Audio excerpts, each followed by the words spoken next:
សួស្តីបងប្អូនអរគ្នាថ្ងៃនេះខ្ញុំមកកោសដូងនឹងកោសដូងធ្វើគឺបងប្អូននឹកឃើញថាចង់ធ្វើបង្អែមចឹងណាតែខ្ញុំមានដូងទុំឥឡូវមកมันមានខ្នោសធំឲ្យគាត់បានទៅកោសកន្លែងគេដែរតើតែយើងទិញអាខ្នោសតូចទៅទិញមក5000ឥឡូវសាក់អាខ្នោសកោសដូងតូចនឹងរបស់ខ្ញុំមើលតែពិបាកកោសតិចឯងបងប្អូនអើយចេះគ្នាយើងចង់ធ្វើបង្អែមអត់បានតែជីកទៅកន្លែងតូបចិនកោសដូងកោសខ្លួនឯងចឹងណាបងប្អូនងាយកោសបានទេបងប្អូនអើយតែចេះទ្រាំធ្វើទៅចាំឲ្យយើងថ្ងៃ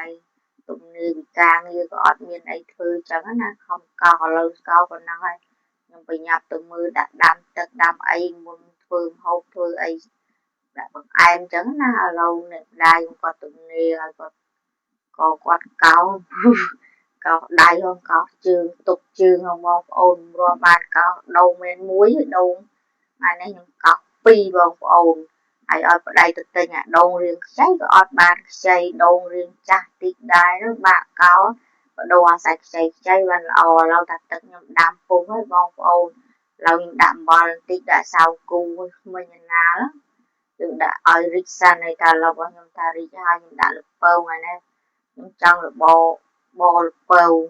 ហើយថាងាល់ល្ពៅឲ្យចូលហើយមានតែដាក់ស្ករបងប្អូនហើយអំបិលយើងដាក់មកល្មមវាប្រៃឡមណាយើងធ្វើបង្អែមគឺយើងត្រូវដាក់អំបិលគឺយើងអត់ខានចឹងឆ្លេមឥឡូវថា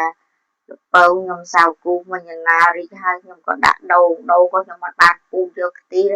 ខ្ញុំដាក់ចូលចឹងតែម្ដងបងប្អូនហូបចូលក្នុងពោះជាតិនៅនឹងហ្មងណាឲ្យខ្ទិះឲ្យលឺនៅក្នុងពោះបងប្អូននិយាយលេងបងប្អូនអើយបងប្អូនអាចធ្វើបង្អែមដូចខ្ញុំថាដូងនោះវាស្ទើរ